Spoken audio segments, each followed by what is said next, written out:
noite a todos. Hoje nós vamos falar sobre a fala, né? A inspiração 100% é desse livro aqui, né? Horizontes da Fala, de Miramês, em que ele estuda realmente a importância da fala, né? A gente, na última palestra, falamos sobre a importância da respiração, aí vamos hoje mudar um pouquinho e pensar, refletir sobre a importância da fala, né?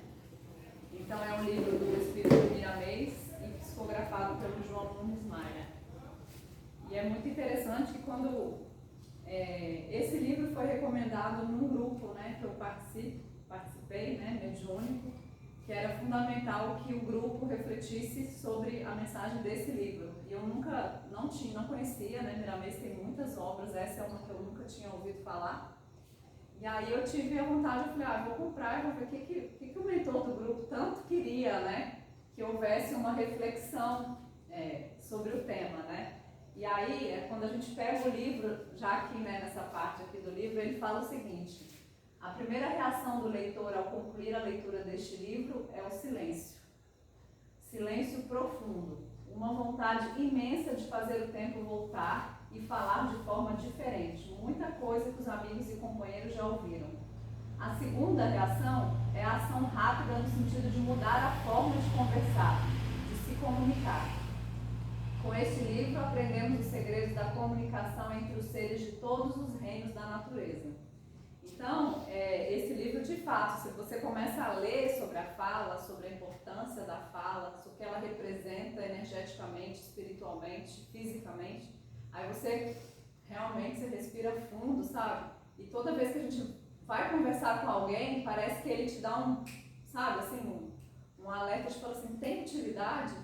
Agrega alguma coisa, né? Que é o que a mensagem do livro vem martelando, né? Sobre o que a gente fala, né?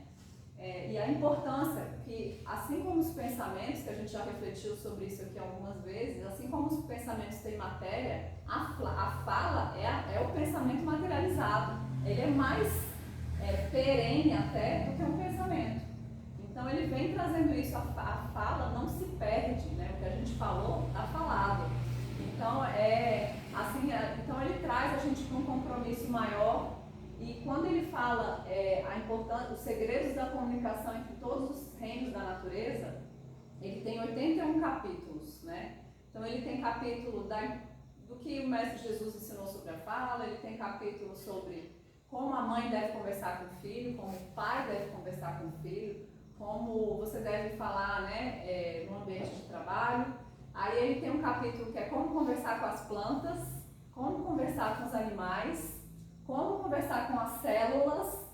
Então, assim, você vai vendo que essa conversação tem um outro enfoque, né? Que não só esse enfoque nosso da fala entre nós, né? Então, ele é muito interessante mesmo, assim, acho que... E ele fala, né, esse capítulo, aí na sequência, né, vem Bezerra de Menezes que faz o prefácio do livro, né? Então, já traz... E Bezerra começa no prefácio do livro dizendo, olha, essa era uma obra que fazia falta no ambiente espírita. E aí no ambiente espiritualista, né, ele fala assim. E aí você vê, né, a importância dessa reflexão que a gente não vê muito, né, no dia a dia. Então ele fala, aí Bezerra de Menezes fala assim, há muitos meios de beneficência e o melhor é aquele que aprimora o espírito. Então ele está chamando ao nosso aprimoramento, né? Favorecendo métodos de autoeducação, favorecendo maneiras que facilitam a harmonia da boca e a ordenação dos pensamentos, para que as ideias passem pelos lábios como faixas de luz no serviço do bem. E aí ele fala de uma caridade. Há uma caridade que deve ser colocada em pauta de forma urgente no caminho dos homens. É a caridade consigo mesmo. Então, falar adequadamente, falar numa direção do amor, do bem, edificante, é uma caridade que a gente faz pra gente. Porque o maior prejudicado dessa fala, né, muitas vezes sem pensar, somos nós mesmos. Então o Bezerra vem trazer isso. Olha, esse livro é uma caridade que você faz a você. É um caminho de autoeducação. Então achei bem, bem forte, né? E aí ele fala, quem consegue falar aos outros com amor e alegria está abrindo o coração para o Cristo. Então, eu vou qual que é a minha ideia? A gente percorrer alguns melhores momentos, porque nunca uma palestra substitui uma grandeza de uma obra dessa, né? Mas só para a gente gravar um pouquinho, né, nessa noite, um pouquinho da mensagem do Miramês, né? Por que o nome do capítulo, do livro, é Horizontes da Fala? Porque ele fala, o horizonte da fala é sem limites, né? Então, é por isso que ele chama de horizontes da fala, como um horizonte mesmo que a gente nunca vê o fim, né? A palavra é um dom que nos capacita a viver melhor dentro da dinâmica social de um com os outros. Ela pode ser articulada em feição material, como pensada na ordem mais sutil. E aí ele começa aqui, ó, comece o dia conversando com Deus, agradecendo pelo espetáculo maravilhoso do amanhecer. Inicie o trabalho com alegria, depois inicie com o trabalho da boca. E aí a gente, essa reflexão, em vários capítulos ele traz, né? Essa questão de você começar o dia conversando com Deus, né? Conversando com uma energia elevada, né? Agradecendo, conversando com você mesmo, né? Agradecendo por mais esse dia, né? Pedindo proteção para a nossa fala, porque já que a gente não consegue muitas vezes disciplinar o pensamento, e ele traz isso, olha, se você não consegue disciplinar seu pensamento, a fala está um pouquinho mais alcançável, né? Então a gente ainda pensa muito, a gente ainda julga o tempo todo, né? Mas a fala a gente consegue controlar. Então ele fala, é um bom caminho para começar a autoeducação. A gente vai chegar lá na disciplina do pensamento, mas a fala a gente pode já ir exercitando, né? Então ele fala, na hora da fala, sintoniza os sons com a força do puro amor, para que a regência da conversa possa expandir a vida, na multiplicação da própria vida. E aí ele fala sobre a imprudência, né?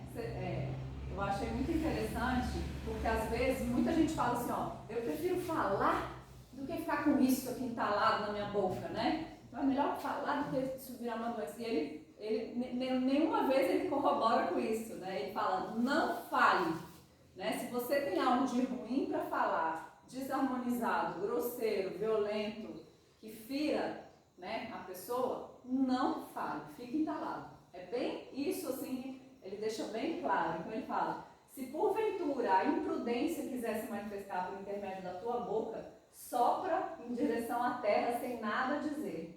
A ajuda do pensamento ser-te-á bem melhor. O grande laboratório do chão transformará a tua energia descuidada em força construtiva na sustentação do reino vegetal.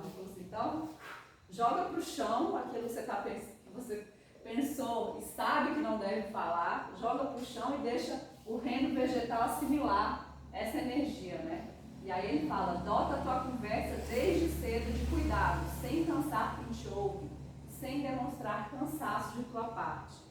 Então, é uma reflexão realmente em relação a essa tese, né, de que é melhor falar do que ficar com isso entalado. Claro, é melhor que você consiga travar um diálogo sobre as suas questões, né? Eu tenho uma questão com a Flávia, é melhor que eu chegue para a Flávia e, Flávia, estou sentindo isso, estou sentindo, né, você, né, alguma coisa assim, mas no clima do amor, né, da aproximação, do que eu falar, você, né? Então, quando você entra nessa, é melhor que você não fale, joga para a terra e espera um momento que você seja capaz de falar com harmonia, doçura, né? Assim como a gente é treinado no Evangelho.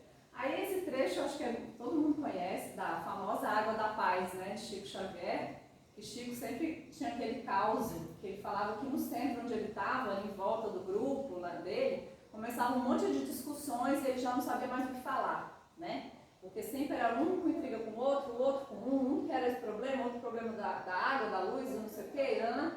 E aí Chico ficou, aí veio a mensagem da mãe dele, falou, meu filho, tome a água da paz e siga seu caminho. Aí ele foi, ele disse que ele foi procurar na rua onde é que comprava a água da paz, no homeopata, o que era a água da paz, e não sabia o que era, né?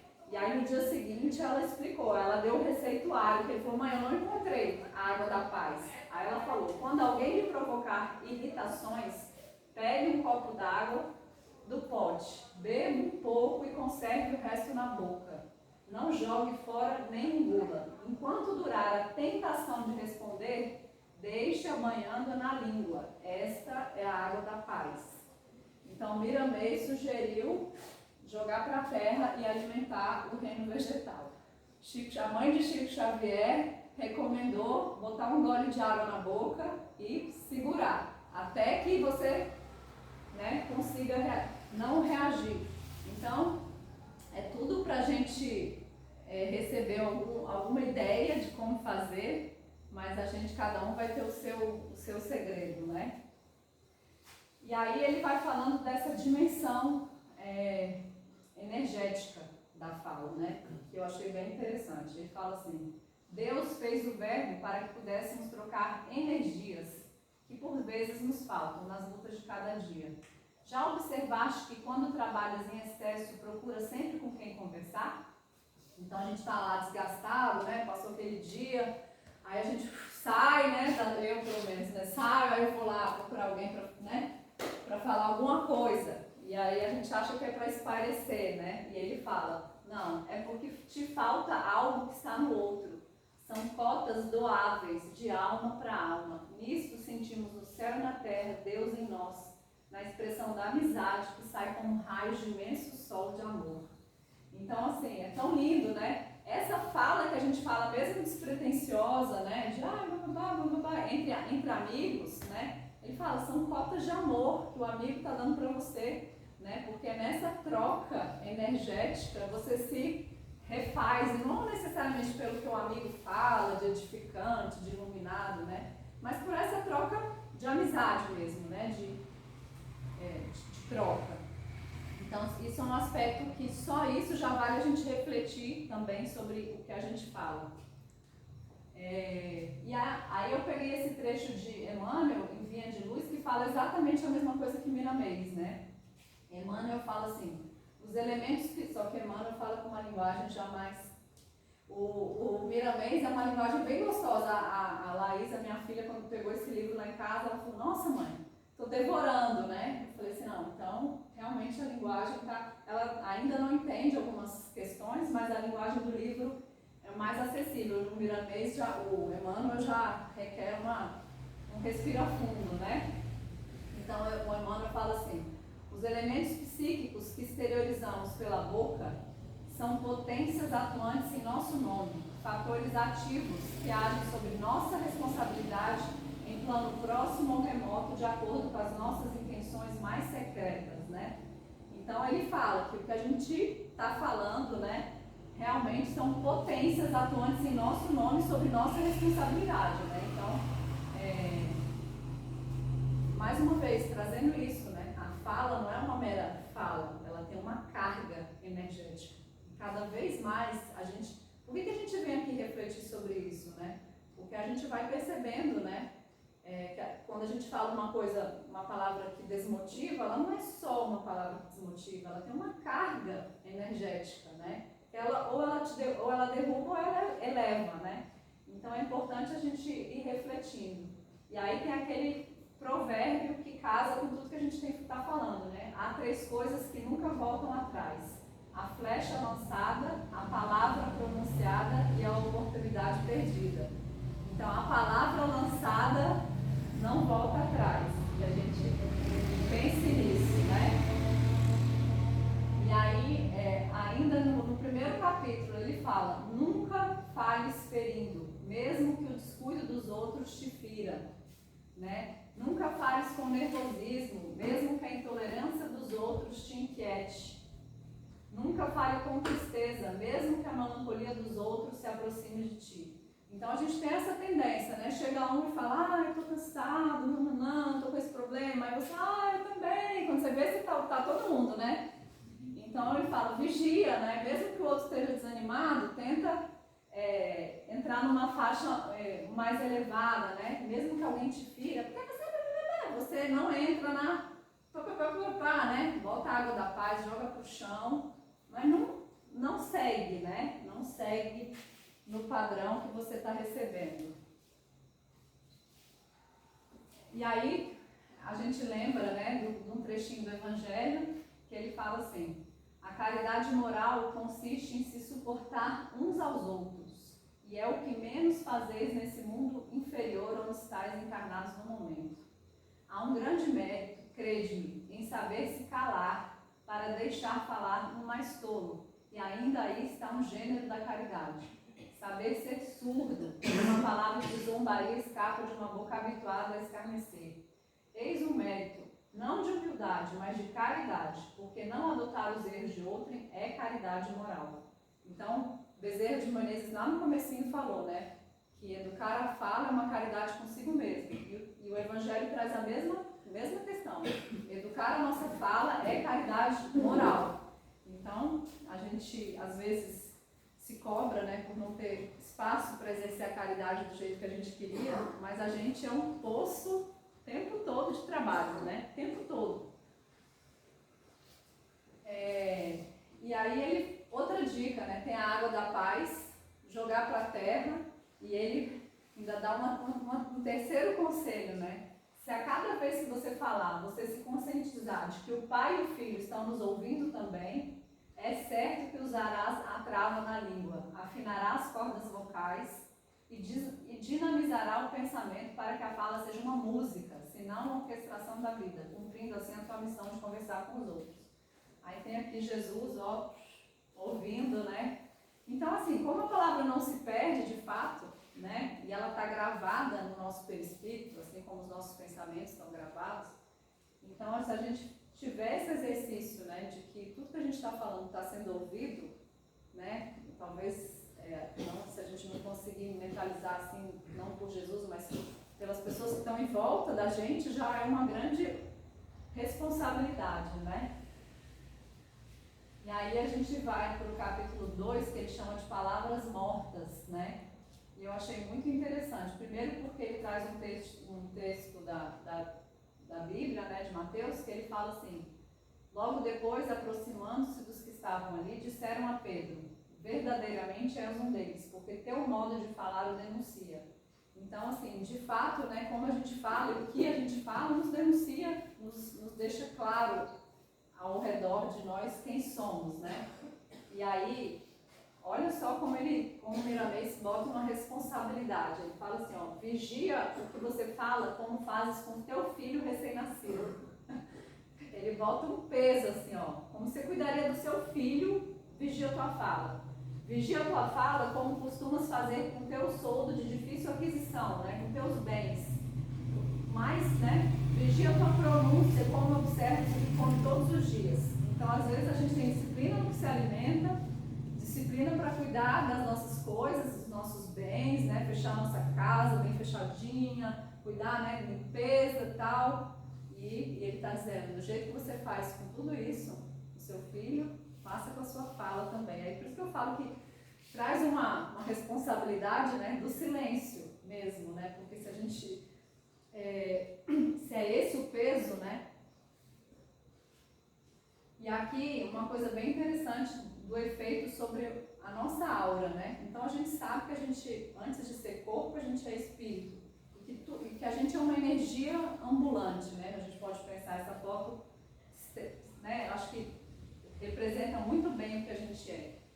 Então, Miramês fala assim, ó, se conversares somente assuntos construtivos, a tua aura se enriquecerá com a policromia divina, criando em torno de ti uma defesa individual. Então, é como se a gente fizesse, conforme a gente vai falando, não é só, né, o atingir do outro, mas é o que acontece com a gente mesmo, né? Conforme a gente vai tendo uma fala mais elevada, mais paciente, mais amorosa, a gente vai criando uma redoma em torno da gente, né? Uma proteção. Então ele fala isso. Mas ao contrário, se você falar coisas incompatíveis com a moral evangélica, né, perfurarás a tua própria atmosfera energética, deixando o ladrão assaltar-te como fantasma da inquietação. Então, assim, esse é outro aspecto muito interessante, porque a gente fala, forma o nosso campo vibracional e dá proteção ou não, né? E ainda sobre a lei da atração, a gente falou desse campo, e aí ele fala, esse campo atrai energias da mesma densidade. Então, se você é uma pessoa maledicente, esse campo que você formou em você traz energias densas, né, como a maledicência. Então ele fala, as nossas conversas ficam gravadas em toda a nossa estrutura espiritual e física, irradiando por onde passamos. A cara fechada predispõe a alma a alimentar corrosivos que que volitam sem cessar na atmosfera da Terra, que atraímos por simples invigilância dos sentimentos. Então, assim, essa nossa invigilância do que a gente sente já predispõe a gente a pegar esses fluidos que estão aí, né, mais pesados e que tem essa potência de nos desarmonizar. E aí ele fala, se ainda não disciplina as ideias e a mente, selecione pelo menos o que você fala aos outros, para que o lixo do mau pensamento deva ficar por lei com quem pensou.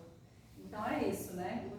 O que você pensa de errado, de raiva, de maledicência, de julgamento, fica para você. Deixa o lixo para você. E aí ele fala, a natureza íntima se encarrega de expulsá-lo com alguns danos ao corpo biológico, porque a gente sabe que o que a gente pensa, né, tem uma consequência no nosso corpo, em termos de doenças, né, questões psíquicas, né, e aí ele fala, ou ele vai trazer algum dano ao seu campo biológico, ou ele vai entregar o baú da subconsciência, aguardando a oportunidade para transformar em lições, né. Então, a gente absorve aquela energia e em algum momento aquilo vai vir à tona, né, quer seja no processo de depressão, numa crise de pânico, né? Então tem várias questões que o subconsciente daqui a pouco lança, tudo aquilo que você colocou lá no baú.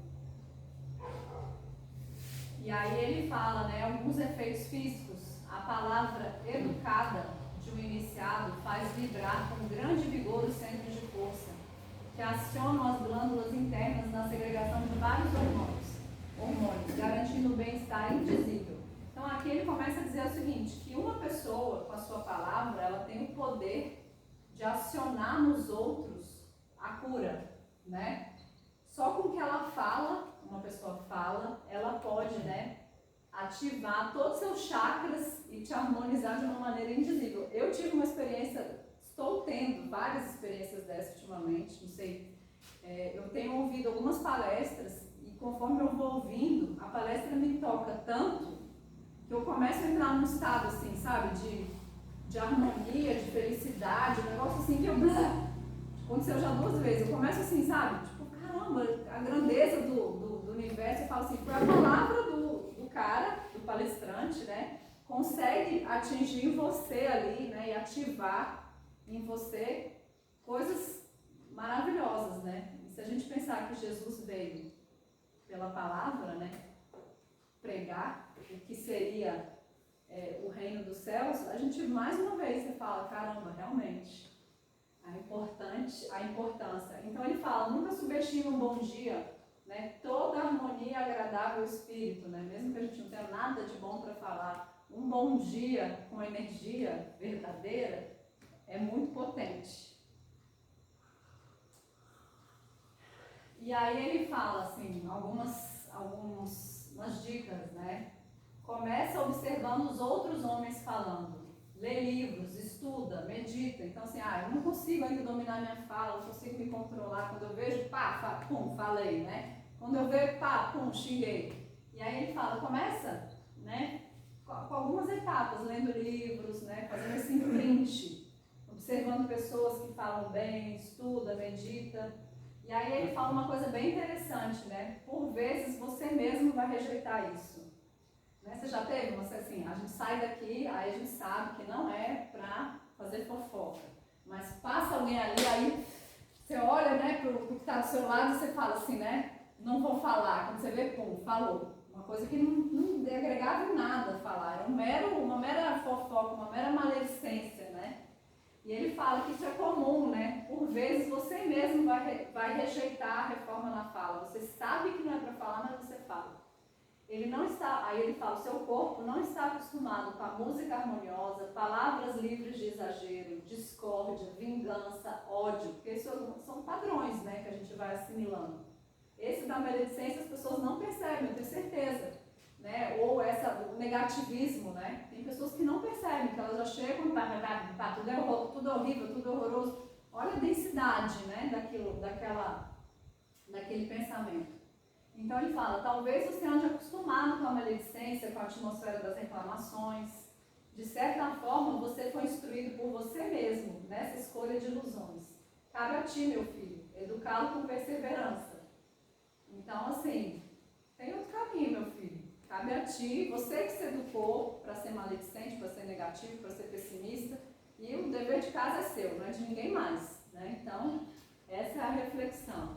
E aí tem mais um trecho aqui da Bíblia. Passarão o céu e a terra, porém minhas palavras não passarão.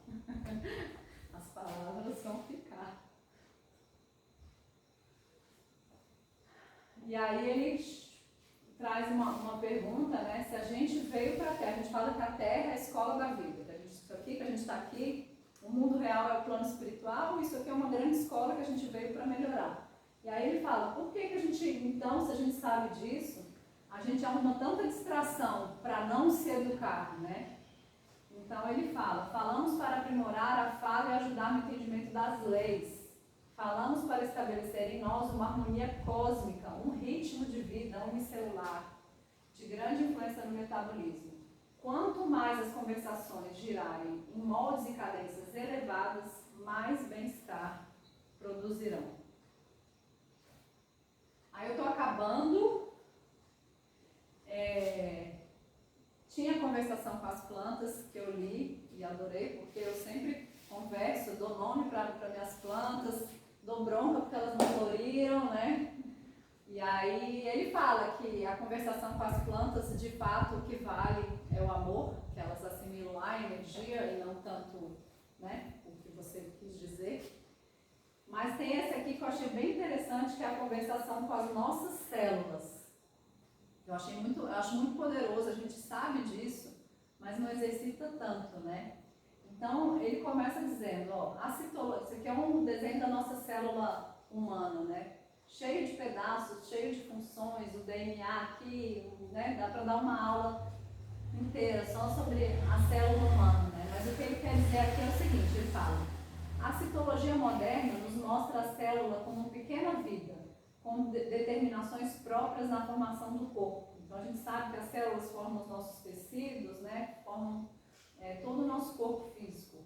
E aí ele fala, teoria mais avançada tem os mestres do Oriente. A teoria mais avançada do que os mestres do Ocidente, que entenderam a célula, que entraram lá no mínimo elemento, que entraram lá no DNA, ele fala, quem tem uma teoria mais avançada são esses mestres do Oriente, os yogis, né? Esse pessoal, eles falam. Eles conheciam o mundo celular como uma grande sociedade de vidas inteligentes. Então, eles visualizam, né, os yogis e os mestres do Oriente, a célula, como uma comunidade, assim como a gente conversa com a planta, assim como a gente conversa com o animal, com o nosso vizinho. As nossas células também são comunidades de vidas inteligentes, operando como servos fiéis ao comando da mente ativa, assim como da subconsciência e da consciência profunda do ser.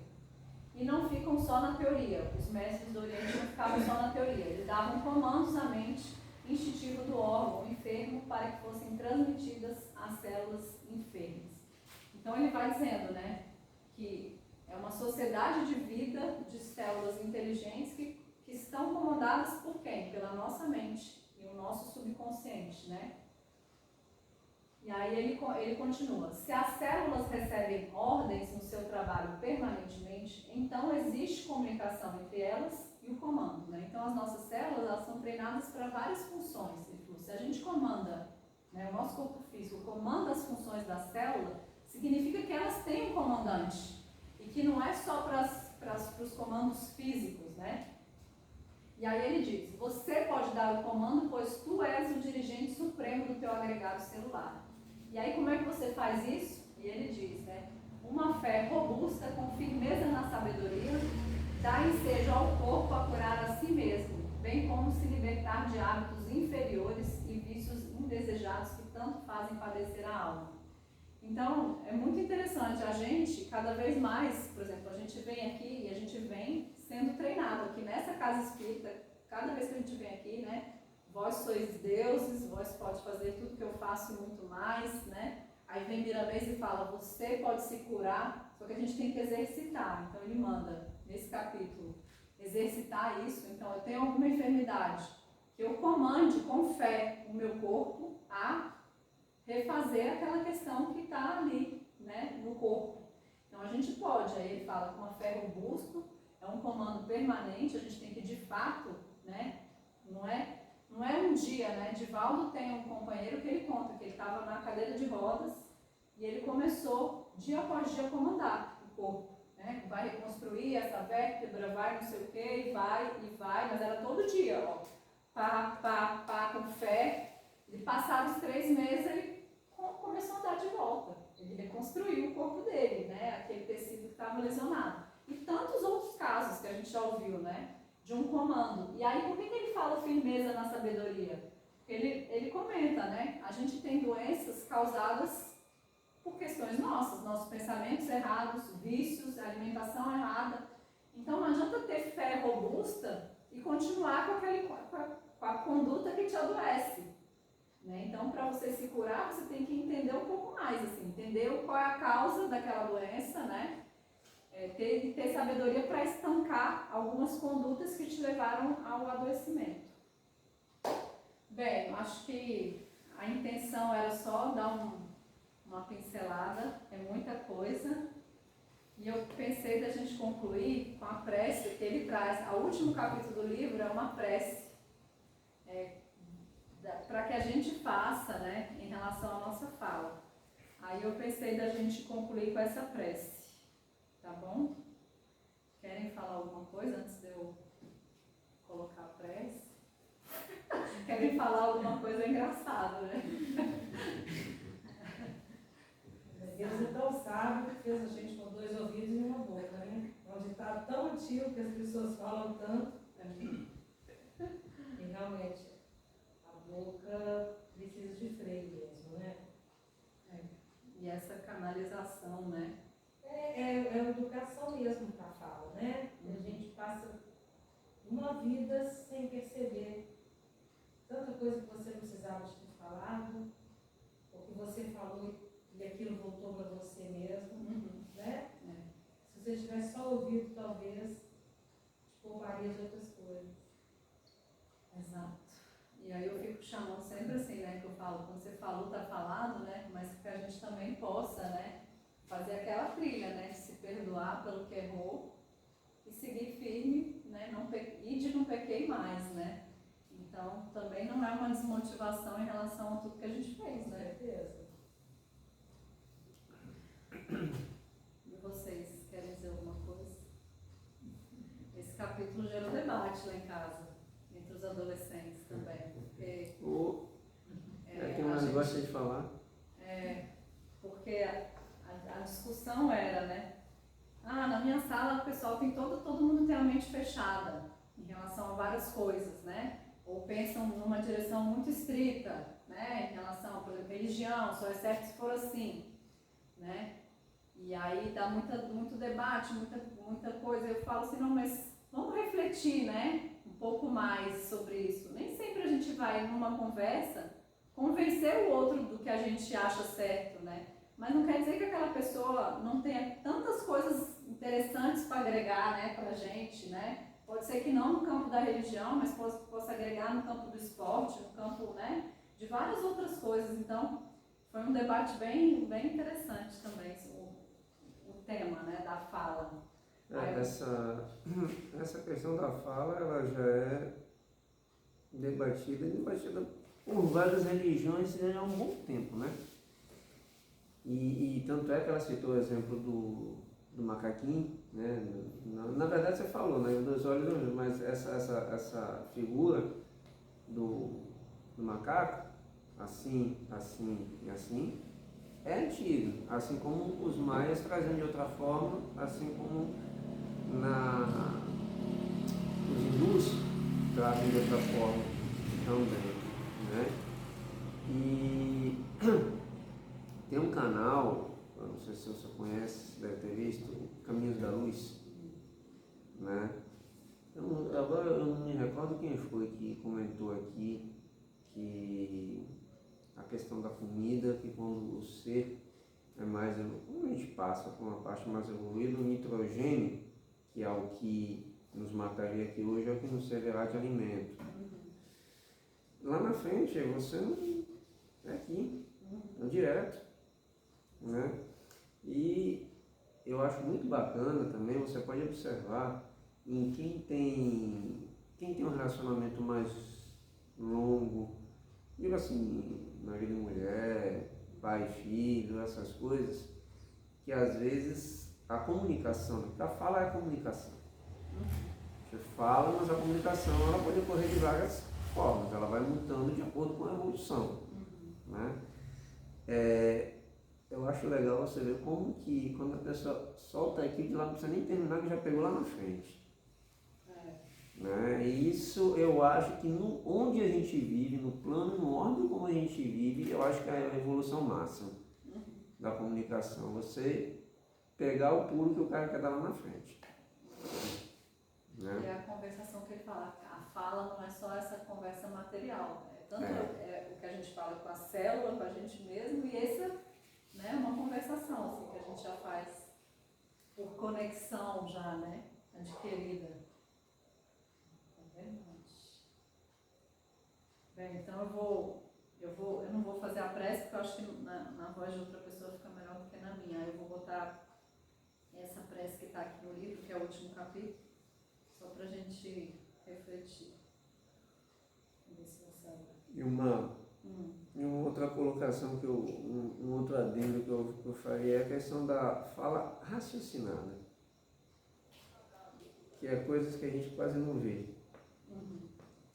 Pensar antes de falar, né? Você falou a questão da oração que você vê se é útil ou não, o que vai ser dito e tal. No Facebook, as poucas vezes que eu orei, eu até comentei isso uma vez, que tem toda uma sequencinha para você seguir até você realmente falar. Mas isso é basicamente a fala raciocinada, assim como a fé raciocinada, independente da religião que seja. Né? Então a fala também, independente do que seja, a fala raciocinada. Não à toa o cérebro está aqui para comandar tudo, né?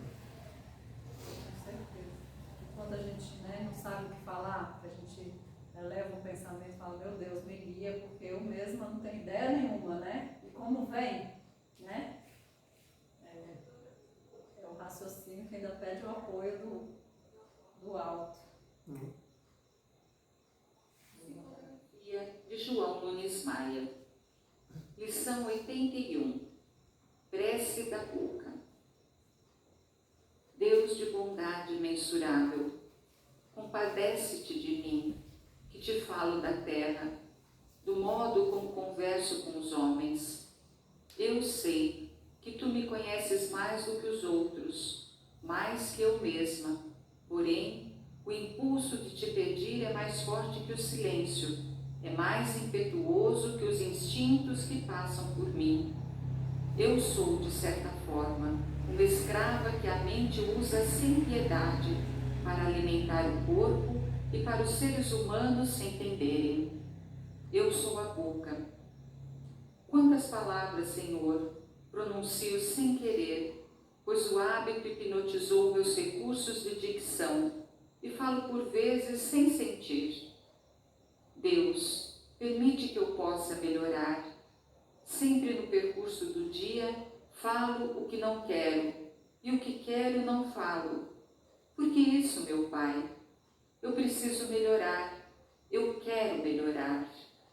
Eu sou a boca, e posso ser a tua boca no mundo, servindo de instrumento para a tua voz, aliviando enfermos, consolando os tristes e estimulando a esperança em todos os que me ouvirem. Mas para isto preciso de ti. Que a tua ajuda clareie o meu falar, abençoando a minha mente, de maneira que ela desenture os pensamentos inferiores, fazendo desaparecer as ideias maléficas. Eu sou uma das bocas do mundo, que ainda não suporta a disciplina de modo violento e sempre procura esquecer a educação no momento que mais precisa desse amparo celestial. Não sei o que ocorre comigo. Sou sempre fraca, construo castelos de corrigendas todos os dias e todos os dias falo assuntos que não deveria falar. Depois arrependo-me, todavia tardiamente, pois já falei. Não quero mentir para ti, como também não adianta, porque tudo sabes antes, agora e depois. Estou um pouco envergonhada diante de ti. porque li em voz sonante todas essas mensagens, discorrendo sobre a disciplina da palavra e a educação da voz, e parece que nada fiz no corte das arestas germinadas nos meus lábios. Uma coisa eu sei, meu Deus, quero melhorar, quero servir-te. Não posso dizer que sou ignorante diante do que já aprendi neste livro. E se a minha vontade for fraca, irei pedir a Jesus, já que não tenho forças para corrigir-me, que feche os meus lábios. Serei uma boca fechada, até aprender a conversar corretamente com a vida. Assim seja. Assim seja. Então, encerramos os trabalhos dessa noite, agradecendo a proteção. Pedimos nesse momento que irradie, possamos juntos irradiar uma luz amorosa, curadora para os nossos lares, para as pessoas que a gente ama, para os nossos amigos, para todos que não puderam estar aqui nessa noite, para os irmãos desencarnados que vieram nessa casa pedindo consolo, que possam se sentir consolados, que recebam o nosso amor, o nosso abraço, na certeza de que vão receber todo o auxílio que precisam aqui nessa casa. Graças a Deus.